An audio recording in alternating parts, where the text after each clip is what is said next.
Daniel Whitfield signed the divorce papers in a hospital hallway, 7 hours after his wife gave birth to their daughter.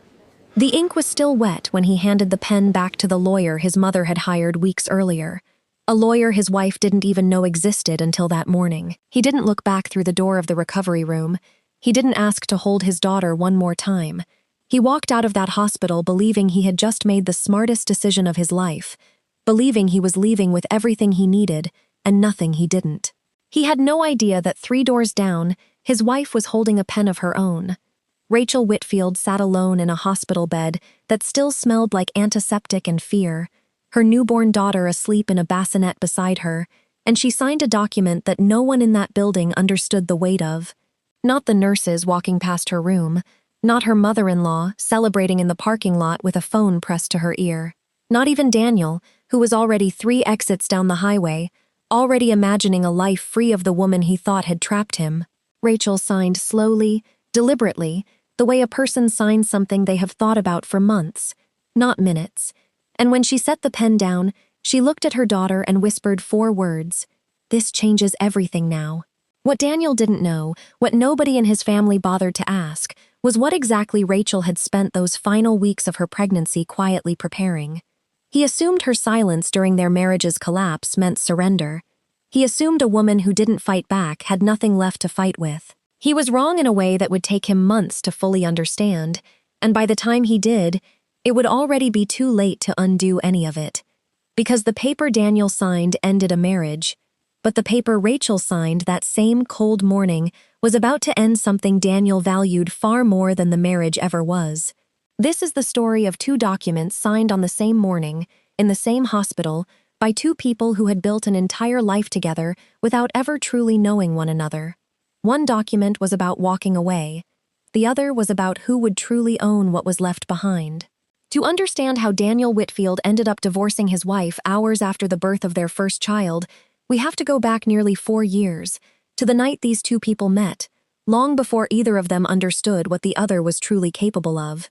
Everyone who knew Daniel described him the same way that spring: charming, ambitious, the kind of man who filled a room before he said a single word. What almost no one knew was that behind that charm sat a business quietly drowning in debt, and a mother, Eleanor, who had convinced him that his wife was the reason his life felt smaller than he believed he deserved. What none of them knew, what none of them could have possibly guessed, was that Rachel had spent her entire marriage carrying a truth about her own family that would one day make Daniel's ambitions look painfully small by comparison. Before we dive deeper, let us know in the comments where you're watching from.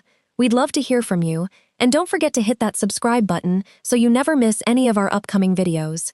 Rachel and Daniel met on a warm October evening at a charity dinner in Charleston, the kind of event where old money and new ambition sat at the same tables pretending not to notice the difference. Daniel was 31 then, running a small but promising real estate firm his father had left him, full of plans he described louder than he had funded.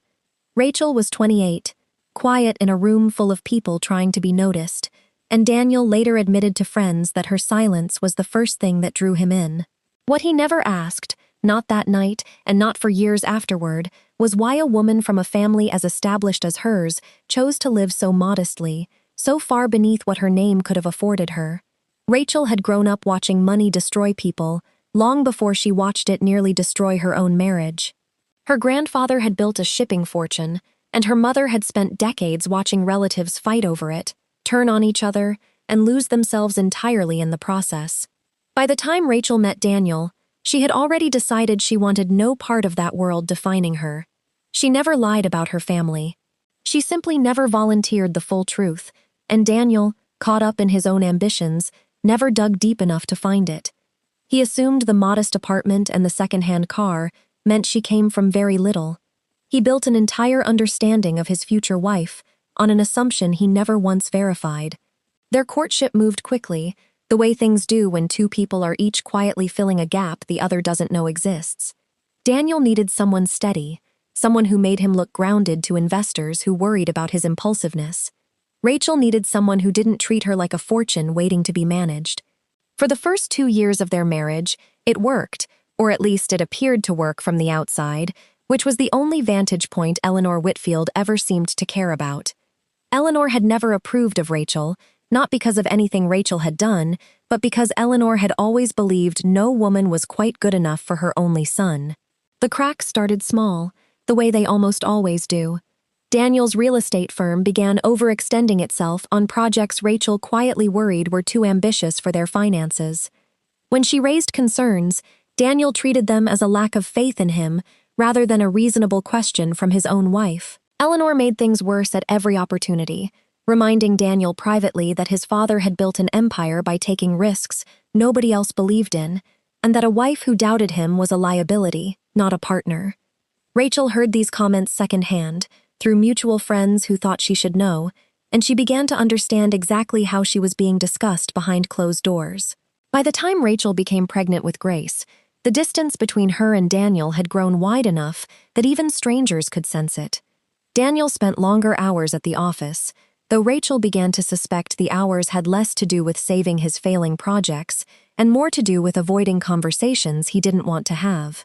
Eleanor visited more frequently during the pregnancy, always with advice Rachel hadn't asked for, always with a tone that suggested she was preparing her son for a future that no longer included his wife. Rachel said nothing. She smiled through dinners where Eleanor spoke about Daniel's potential, as if Rachel weren't sitting at the same table.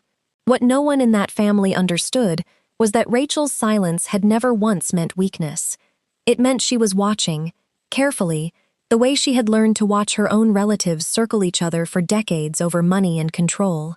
She began making a single phone call every few weeks to a man named Marcus Cole, a quiet attorney who had handled her family's affairs since before she was born, a man Daniel had met exactly once at a holiday party and never thought to ask about again. Those calls started as routine check-ins about her family's trust. By her final month of pregnancy, they had become something else entirely, something Rachel was building with a precision that would only become visible months later. Daniel, meanwhile, was drowning in a version of his life he refused to admit was failing. Two of his firm's largest projects had stalled, investors were asking questions he couldn't answer honestly, and Eleanor had begun floating an idea to him that she framed as simple practicality, that a clean separation from Rachel, handled quietly and quickly, would protect what remained of the family's reputation and his financial standing before the baby arrived, and complicated everything further. Daniel told himself he was protecting his future. He never once considered that the woman he planned to walk away from had spent months quietly protecting something of her own, something that had nothing to do with revenge and everything to do with making sure her daughter would never inherit the same kind of uncertainty Rachel had spent her whole life trying to outrun. By the 8th month of Rachel's pregnancy, Eleanor had stopped hinting and started planning.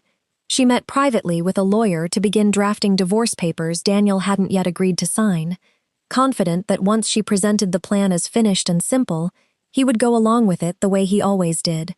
What Eleanor never accounted for, what she couldn't have possibly known, was that Rachel had already sat across from Marcus Cole 3 times that same month, finalizing a decision of her own. The 2 documents that would collide in that hospital hallway weeks later were not written in response to each other. They had been building, quietly, in parallel, for months, each one shaped by 2 people who had stopped being honest with each other long before either pen ever touched paper. By Rachel's final trimester, Daniel had stopped pretending the distance between them was temporary. He came home later each night, always with an explanation that sounded rehearsed, always careful never to mention the 2 investors who had already pulled out of his largest project that month. Rachel didn't confront him about the lies directly. She had learned long ago that confrontation rarely produced honesty, only better lies.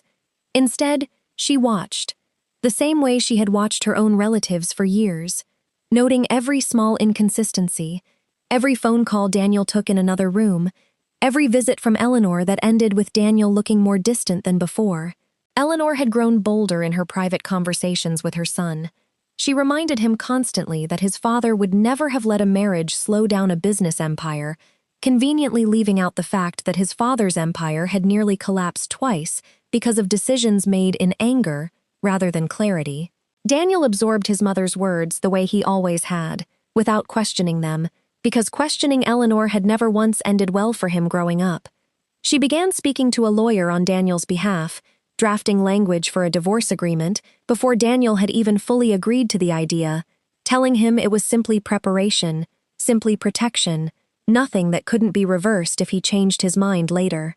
Rachel, meanwhile, sat in Marcus Cole's office for the third time that month, going over language of her own. Marcus had known Rachel's family for over 2 decades, had watched her grandfather build the shipping fortune, and had watched her mother nearly lose herself trying to protect it from relatives who saw only dollar signs. When Rachel first came to him months earlier, asking how to restructure her family trust before the baby was born, Marcus asked her plainly if this was about protecting herself from Daniel. Rachel told him the truth. It was about protecting her daughter from a family that had already decided, without ever meeting her, that she would be inconvenient. The final weeks before Grace's birth were the quietest of the entire marriage. Daniel and Rachel moved through the same house like two people occupying separate lives, polite at dinner, silent afterward. Eleanor visited twice that week, each time steering conversation toward what she called Daniel's fresh start, a phrase she used so often that even the household staff had started repeating it to each other as a joke. Rachel heard the phrase too, every time, and said nothing, because she had already stopped needing Daniel or Eleanor to say the truth out loud. She already knew exactly what they were planning. What none of them knew was that she had been one step ahead of them for months. Rachel went into labor on a Tuesday morning in March, 3 weeks earlier than expected, and Daniel was in a meeting with his mother's lawyer when the call came in. He didn't rush to the hospital the way most husbands would. He finished the meeting first, signing off on final language for the divorce agreement Eleanor had been preparing for weeks, telling himself there would be time to handle both things that same day. By the time Daniel arrived at the hospital, Grace had already been born, and Rachel had already spent nearly 3 hours alone with her newborn daughter, waiting for a husband who never once called to ask how she was doing. Daniel walked into the recovery room holding a folder instead of flowers. He told Rachel, calmly, as though discussing a business transaction rather than the end of a marriage, that this was the right time to finalize things cleanly, before emotions complicated matters further. Rachel didn't argue. She didn't cry.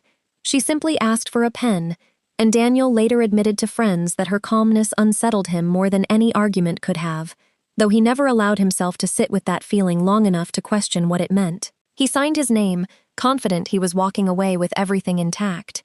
He had no idea what Rachel had already arranged to happen the moment that signature became final. Within the hour, Rachel asked the nurse for privacy and called Marcus Cole from her hospital bed. The document he brought to her that same afternoon wasn't a counter to the divorce. It was something else entirely, something Rachel had spent nearly 5 months preparing in careful, quiet conversations that never once involved Daniel or Eleanor. She signed it slowly, reading every line twice, understanding fully what it meant for her daughter's future, and, though this was never her original intention, exactly what it would eventually mean for Daniel's. When she finished, she looked down at Grace and said the words that would echo through everything that followed. "This changes everything now." Daniel left the hospital that afternoon believing he had won. He drove to his mother's house, where Eleanor greeted him with champagne she had been chilling for days, certain her son had finally freed himself from a marriage she had never approved of. Neither of them noticed the missed call from Marcus Cole's office that came in later that evening, a call meant to inform Daniel of a change to a business asset he didn't yet know required his ex-wife's signature. Daniel silenced his phone and celebrated with his mother late into the night, unaware that somewhere across town, the first domino of his financial collapse had already been quietly set in motion. In the weeks that followed, Daniel expected Rachel to fight. He expected calls from her lawyer demanding a larger settlement, demanding child support negotiations, demanding anything that would confirm the story he had already built in his head about a bitter ex-wife trying to punish him. Instead, Rachel went quiet. She moved into a modest rental across town with Grace, declined every attempt Eleanor made to discuss custody arrangements through intermediaries, and simply lived her life without ever once contacting Daniel to argue about money. Friends who knew both of them found the silence unsettling in a way that arguments never would have been. Daniel's business troubles, meanwhile, refused to slow down simply because his personal life had reorganized itself. 2 more investors withdrew their support that spring, citing concerns about leadership stability that Daniel privately blamed on nothing more than bad timing. He assumed the settlement money he expected from the divorce would buy him enough breathing room to stabilize the firm. When his accountant called asking about a delay on a major asset transfer tied to Rachel's family trust, Daniel brushed it off as paperwork, certain it would resolve itself the way everything always seemed to resolve itself in his favor. Eleanor, for her part, remained convinced the divorce had been the smartest decision her son ever made. She hosted dinners praising his newfound freedom, telling anyone who would listen that Rachel had never truly understood what it meant to support a man's ambition. She had no idea that the very trust she once dismissed as Rachel's quiet inheritance was, at that very moment, quietly reshaping the ownership structure of her son's company in ways neither of them yet understood.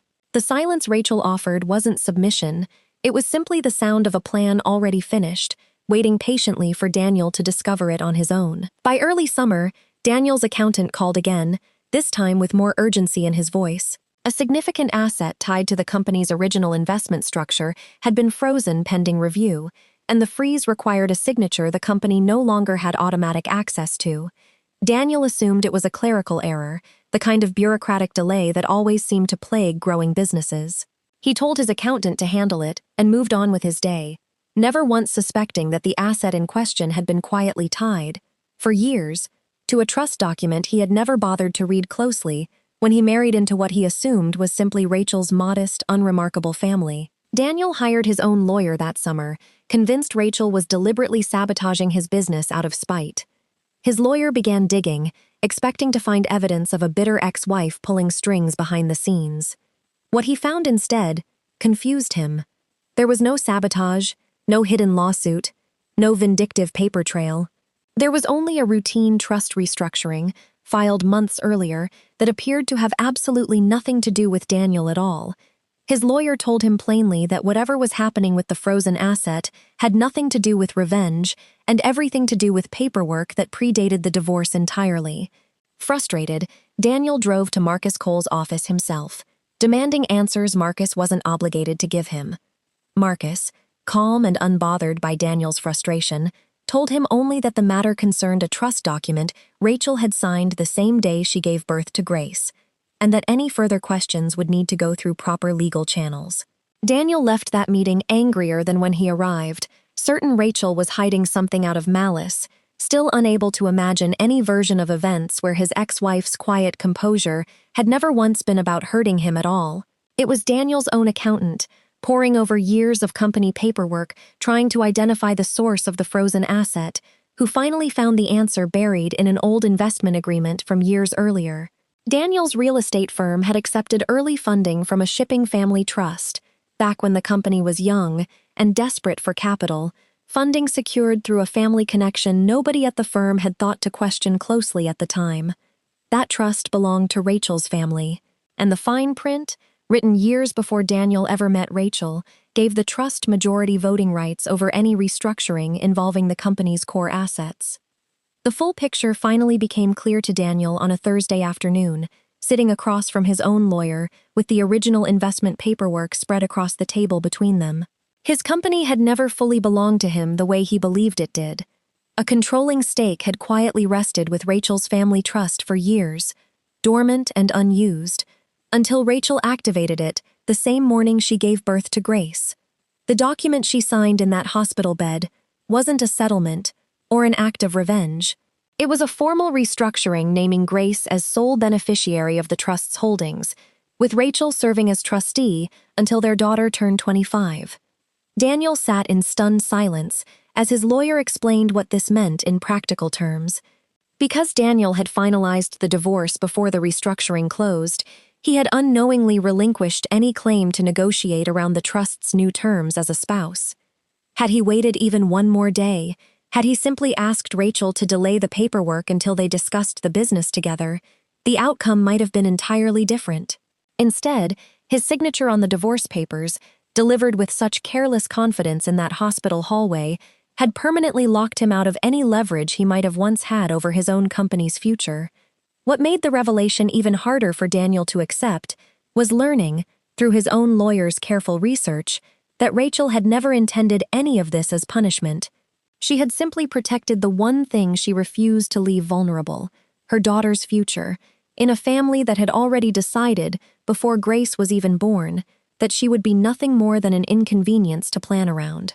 Rachel hadn't destroyed Daniel's company out of anger. She had simply made sure that whatever happened to it next would never again be able to threaten her daughter the way Daniel and Eleanor's ambitions had quietly threatened her for years. Daniel showed up at Rachel's rental home unannounced on a Sunday evening, the papers from his lawyer still clutched in his hand, demanding to know why she hadn't simply told him the truth from the beginning. Rachel answered the door calmly, Grace asleep against her shoulder, and told him plainly that she had tried, more than once during the pregnancy, to talk to him honestly about their finances and their future, and that he and his mother had spent those same months planning to leave her the moment the baby arrived. She hadn't hidden anything from a husband who deserved honesty. She had simply stopped offering honesty to a man who had already decided to leave. Daniel accused her of planning this from the very beginning, of marrying him for reasons that had nothing to do with love. Rachel's response was quiet but unshakable. She reminded him that she had spent 4 years hiding her family's wealth specifically because she wanted to be loved for herself, not managed like an asset, the way she had watched happen to relatives her entire life. It was Daniel and Eleanor who turned their marriage into a transaction the moment they decided a newborn daughter was simply inconvenient timing for a clean financial exit. Rachel hadn't built a trap. She had simply refused, for the first time in her life, to let someone else's ambition define her daughter's future. Standing on that porch, Daniel finally understood something he had refused to see for years. His mother's influence over his decisions had cost him more than he ever realized, and his own unwillingness to ask honest questions about his wife had cost him the one thing he assumed was permanently his. He left without another word, driving home not to celebrate a fresh start this time, but to sit with the full weight of a company he no longer controlled, and a marriage he had ended without ever truly understanding the person he was married to. In the months that followed, Daniel's real estate firm was forced into a slow, painful restructuring under the trust's new leadership, a process that stripped him of the authority he once assumed was permanently his. He was offered a reduced role within the very company his father had built, a humbling arrangement he accepted quietly, without the confidence that once defined him. Eleanor, for the first time in Daniel's adult life, had no advice left to offer, no confident plan to reverse what had already been legally finalized months earlier. Rachel, meanwhile, built a quiet, stable life for herself and Grace, free from the constant undercurrent of judgment that had defined her marriage. She never spoke publicly about the trust or the company, never sought attention for what had happened, because none of it had ever been about proving a point to Daniel or Eleanor.